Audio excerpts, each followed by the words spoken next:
As principais notícias do Brasil e do mundo. Política, esportes.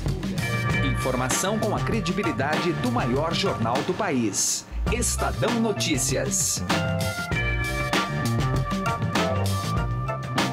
Olá, eu sou Emanuel Bonfim e está começando a partir de agora mais uma edição do Estadão Notícias, nosso podcast com análises, entrevistas e informações sobre os temas mais importantes do momento no Brasil e no mundo.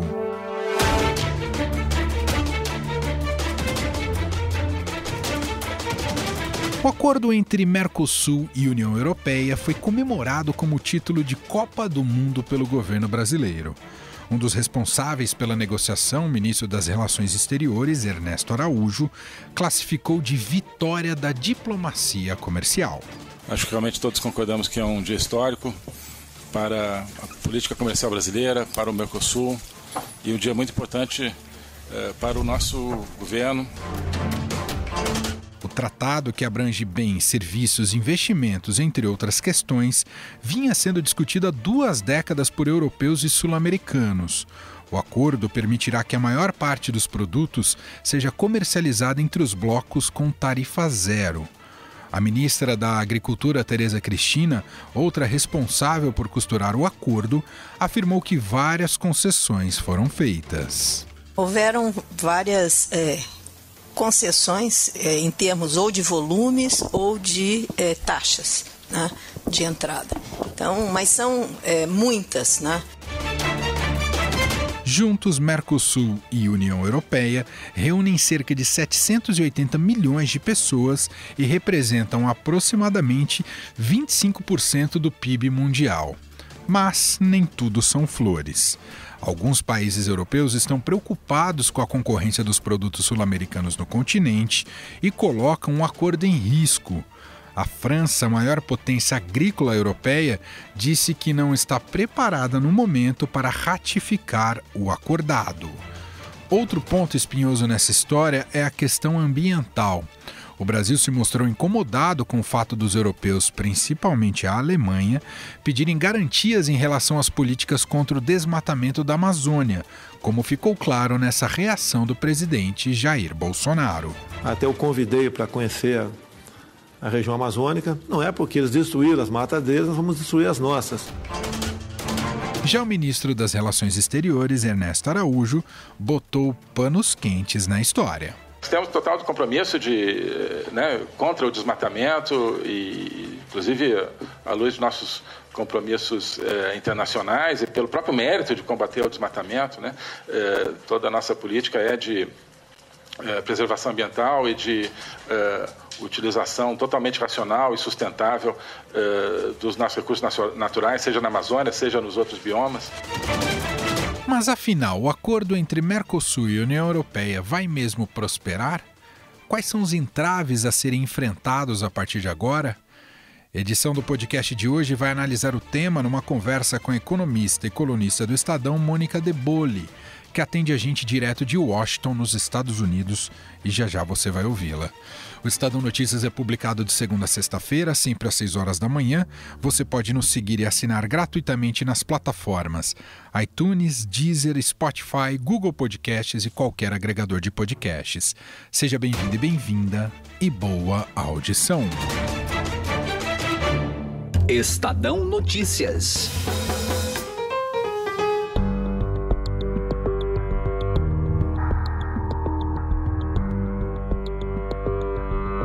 A gente vai conversar a partir de agora com a economista Mônica De Bolle, colunista aqui do Estadão. Vamos falar sobre o acordo Mercosul-União Europeia, entre outros assuntos. Tudo bem, Mônica? Obrigado por nos atender. Tudo bem, eu que agradeço. Mônica, pegar um pouco o gancho naquilo que você escreveu na edição dessa quarta-feira ao Estadão. Ainda é muito cedo para afirmar que o acordo Mercosul-União Europeia, se ele de fato foi realmente um grande negócio, né, com todo esse clima de celebração que houve. Como diria a sabedoria popular, devagar com o andor que o santo é de barro, é por aí, Mônica? Olha, eu acho que devagar com o andor é sempre uma boa maneira de pensar sobre tudo na vida, né? Mas em relação ao acordo especificamente, embora tem havido muita comemoração e tem havido aquela coisa, fui eu que fiz, não, foi fulano que fez, essas coisas que sempre acontecem, sem dúvida alguma é um marco importante para o Brasil, não resta dúvida quanto a isso. Principalmente em se tratando dessa situação que nós temos aí há tanto tempo, de sermos uma das economias mais fechadas do mundo. Então, o acordo nesse sentido traz para nós a possibilidade não só de sair desse lugar em que a gente está, de ser uma economia tão fechada, mas ele abre portas para que a gente possa, como bloco dentro do Mercosul, porque é assim que a gente tem que conduzir essas negociações, mas para que a gente possa abrir mais portas e mais espaços com outros países e, portanto, deixar de lado esse rótulo aí de economia super fechada. Ô Mônica, há um risco de um certo fracasso diante da postura ambiental do atual governo, do governo Bolsonaro?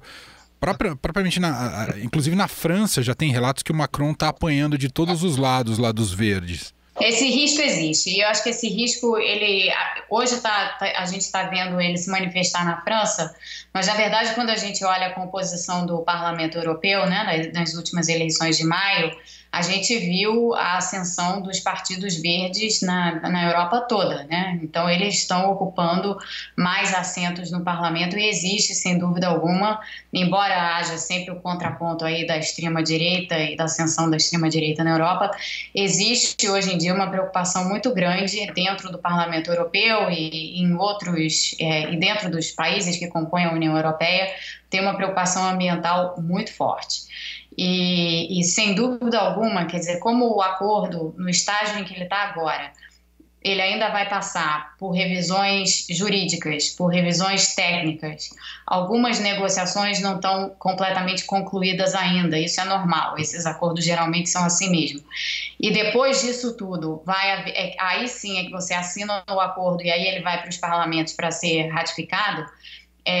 O risco de que, nesse ínterim, alguém em algum país, essas reversões que estão acontecendo, esses retrocessos que estão acontecendo na área ambiental no Brasil, passem a ser um tema que pode travar o acordo, esse risco ele existe e eu diria que hoje ele é um risco razoavelmente alto.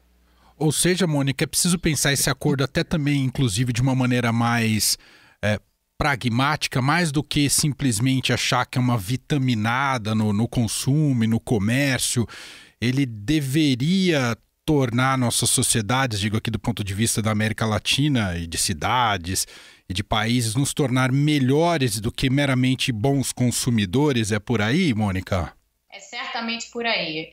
Os acordos comerciais, quando eu que sou uma pessoa que estudo isso e que trabalho com isso, os acordos comerciais do século XXI, a começar pelo CPTPP, que substituiu o Acordo Transpacífico, quando os Estados Unidos decidiram não assiná-lo sob o Trump, o CPTPP, que veio em lugar do que teria sido o Acordo Transpacífico, ele é um acordo bem emblemático do que são os acordos comerciais no século XXI. Então, os acordos comerciais no século XXI não são acordos que tratam simplesmente de acesso a mercados. Então, não se trata apenas de você abrir mercados para parceiros e os parceiros reciprocamente abrirem mercados para você. Se trata também de uma porção de outros temas. Então, desde temas relativos à propriedade intelectual, à transação de serviços, a comércio eletrônico, a convergências regulatórias em diversas áreas, até temas como meio ambiente e regras ambientais para cumprir acordos internacionais, como tem no acordo nosso com a União Europeia, e temas também relativos a questões trabalhistas, assim, de segurança do trabalhador e também cumprimento de acordos internacionais nessa área e tudo mais. Então, os acordos hoje em dia, ao contrário dos anos 90, onde eles eram primordialmente sobre acesso a mercados, eles hoje em dia abrangem uma magnitude de temas assim, muito maior e o objetivo é ter convergência entre os diversos países para que, de fato, o comércio se dê sob bases iguais para todos, porque de nada adianta você abrir um mercado aqui ou abrir outro mercado acolá, se as suas leis trabalhistas, de certa forma, fazem com que você tenha certas vantagens ou desvantagens, né? Então, existe toda uma preocupação em tornar tudo que está dentro de um potencial acordo comercial compatível com a ideia de que ambos os lados, ou os multilados, no caso, tenham, de fato, estejam, de fato, competindo nas mesmas bases. E em relação à indústria, Mônica, a gente tem que olhar com um copo mais cheio ou mais vazio? Ou seja, o acordo, de alguma maneira, permitirá que a nossa indústria melhore ou ela pode ser suprimida? Olha, a gente no Brasil já passou aí, e tem passado, né, nos últimos anos, por um processo bem acentuado de desindustrialização. E é tema recorrente entre economistas e outros estudiosos do assunto, e, enfim, está conosco aí, né? Não é o único ao Brasil, tem outros países passando por isso também, mas no caso brasileiro, a nossa indústria em particular é uma indústria que temos empresas super competitivas, não há nenhuma dúvida, mas de um modo geral, a gente, sendo uma economia muito fechada, isso prejudicou a nossa indústria de alguma forma nesse aspecto de ter competitividade com outras empresas fora do país e tal. Então, tem duas maneiras de olhar para essa questão, né? Tem uma maneira de olhar, quer dizer assim, o país já está passando por um processo de desindustrialização, agora a gente vai abrir o mercado para uma região onde as empresas são muito mais competitivas, produzem coisas muito mais sofisticadas do que nós, e a nossa indústria aqui já não está bem, agora mesmo é que ela vai para o beleléu, né? Então tem essa linha de argumento. Eu prefiro olhar pelo outro prisma, que é o seguinte: nenhum país que se desenvolveu, isso simplesmente olhando para os países em desenvolvimento, nenhum país que se desenvolveu rapidamente conseguiu se desenvolver rapidamente sem abertura comercial. Então, por exemplo, se a gente pegar os casos da Coreia e de Taiwan lá atrás, nos anos 60, sim, esses dois países fizeram política de substituição de importação, sim, esses dois países tinham políticas industriais com muita intervenção estatal e tudo mais, mas num determinado momento, ambos, só para usar esses exemplos, perceberam que nada ia avançar muito se eles não abrissem suas economias e não expusessem as suas empresas à competitividade externa, porque o grande barato do comércio está exatamente em você não apenas ter acesso a outros mercados, mas você ter acesso a produtos mais sofisticados do que os que você produz. Porque ao ter acesso a esses produtos, você consegue, muitas vezes, modernizar suas tecnologias, modernizar suas práticas produtivas e tudo mais. No caso da Coreia e no caso de Taiwan, foi exatamente isso que aconteceu. Esses países abriram agressivamente, as empresas se tornaram, ao longo do tempo, né, não foi imediato, ao longo do tempo se tornaram super competitivas e hoje em muitos setores estão aí, são as maiores do mundo, né? A gente pode citar vários exemplos, no caso da Coreia então há várias que a gente pode citar como exemplos de grandes empresas. Então eu prefiro olhar por esse prisma. A gente tem uma indústria que hoje está necessitando se modernizar, que precisa melhorar em muitas áreas, e eu acho que agora, se o acordo for finalizado, essa proximidade com empresas mais sofisticadas e mercados mais sofisticados pode nos trazer muitos benefícios. Pode até reverter, quem sabe, né, um pouco, pelo menos um pouquinho, esse processo de desindustrialização pelo qual a gente vem passando. Perfeito. A gente está conversando com a economista Mônica de Bolle, colunista aqui do Estadão. Vou aproveitar a sua participação aqui com a gente para também colher um pouco da sua visão sobre a tramitação da reforma da Previdência, impacto na economia brasileira. Aliás, ela tem sido vendida, né, Mônica, quase criando uma ampla expectativa. Chega a parecer que o Messias vai voltar à Terra. Essa salvação prometida para a nossa economia pode se consumar ou tem muito marketing político nessa história, hein, Mônica? Tem muito marketing político nessa história. A reforma da Previdência ela é necessária por diversas razões e a gente já está, acho que nos últimos 3 anos, a gente já cansou de ouvir quais são essas razões, né? A gente tem problema fiscal de médio prazo, a gente não tem como sustentar esse sistema de aposentadorias que o país carrega já há tempos, isso precisava acontecer, não ia ter outro jeito. Agora, a reforma da Previdência vai ser o suficiente para restaurar o crescimento brasileiro? Aí eu já acho que existe uma boa dose de marketing político nessa história, porque a reforma da Previdência ela é necessária para atacar os problemas fiscais de médio prazo. Crescimento é outra história. Crescimento tem que vir de aumentos de produtividade, aumentos de competitividade, reformas outras estruturais para remover travas ao crescimento que a gente tem no Brasil. A reforma tributária nesse contexto é extremamente importante. Então, assim, tem outras coisas aí que a gente precisa fazer para que a economia brasileira deixe de crescer só 1% ao ano, como vem sendo o caso nos últimos 2 anos, e passe realmente a voltar a crescer num patamar melhor, sem ter que necessariamente contar com o mercado internacional, né? Porque nos anos passados, quer dizer, entre 2003 até 2014, essencialmente a economia brasileira cresceu o tanto que cresceu, porque foi em larga medida muito beneficiada por um mercado internacional francamente benéfico, né? E que nos proporcionou muita coisa.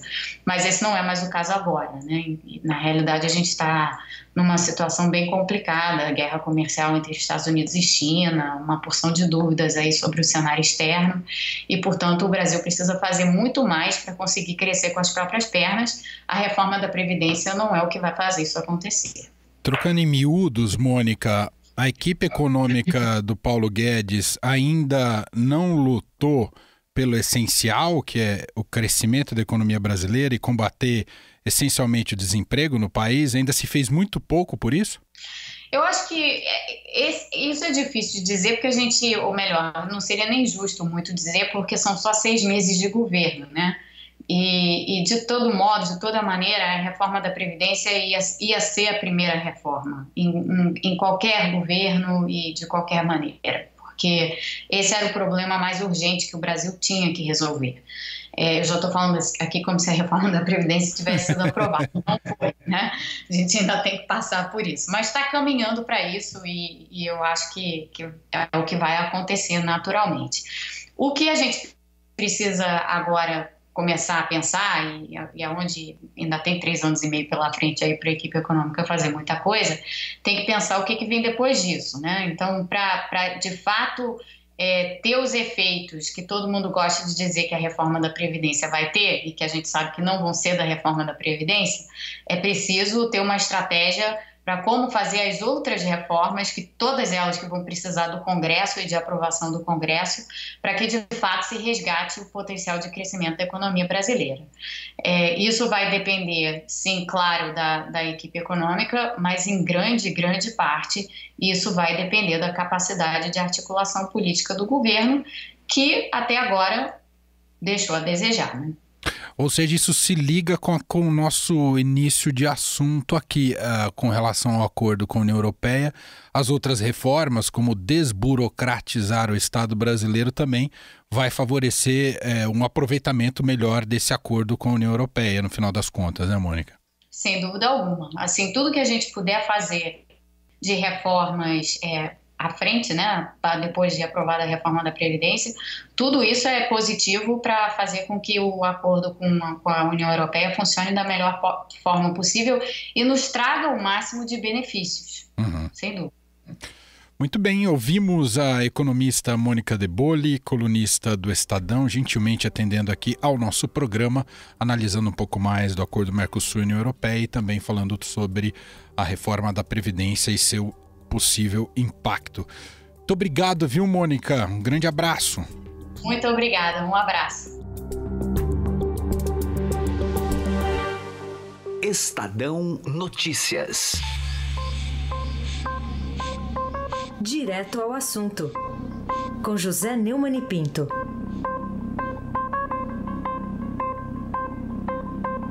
Deus sabe que eu gostaria muito de nunca ter tido razão nisso. Mas, quando vejo toda essa confusão, o relator da reforma da Previdência na Comissão Especial, Samuel Moreira, cedendo a um lobby outro. O presidente da República largando seu cargo para servir de bandeira para os policiais e profissionais de segurança. E outras mumunhas mais. Eu chego à conclusão de que eu estava certo quando eu disse: não há como fazer uma reforma da Previdência para valer no Brasil se não se combater de verdade todos os privilégios. E por melhor que seja o texto original da reforma da Previdência do governo, ou a reforma do Temer, ou a reforma do Congresso, isso começou mal quando o governo cedeu aos militares. Um lobby puxa o outro. E o único inimigo da reforma da Previdência não é o povão, não é o trabalhador, é o privilegiado que gasta todo o dinheiro da reforma para ter uma vida farta e completamente isolada do resto.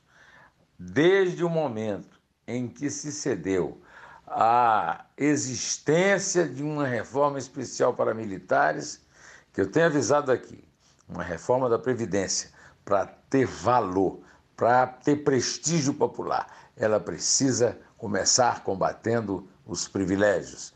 Por enquanto, haja o que houver, os privilégios estão avançando, ganhando a guerra com a força dos lobbies daqueles que vivem sugando o sangue e o suor do povo que trabalha. Esta é a verdade, que não adianta tentar disfarçar em cálculos, em 1 trilhão para cá, 1 trilhão para lá. Esta é a profunda verdade do fracasso do Brasil. José Neumann e Pinto, direto ao assunto. Estadão Notícias. A XP Investimentos foi eleita a melhor assessoria de investimentos pelos paulistanos na pesquisa Datafolha. A assessoria está na essência e no DNA da XP, e esse importante reconhecimento reflete o compromisso em fazer os brasileiros investirem melhor por meio de uma assessoria especializada e transparente, que busca sempre os melhores investimentos de acordo com o perfil de cada cliente. Acesse xpi.com.br. XP Investimentos, mudando para sempre seu jeito de investir. O Estadão Notícias desta quinta-feira vai ficando por aqui. Contou com a apresentação minha, Emanuel Bonfim, produção de Gustavo Lopes e montagem de Nelson Volter. Diretor de jornalismo do Grupo Estado é João Fábio Caminuto. Mande seu comentário e sugestão para o e-mail podcast@estadão.com. Um abraço para você e até mais. Estadão Notícias.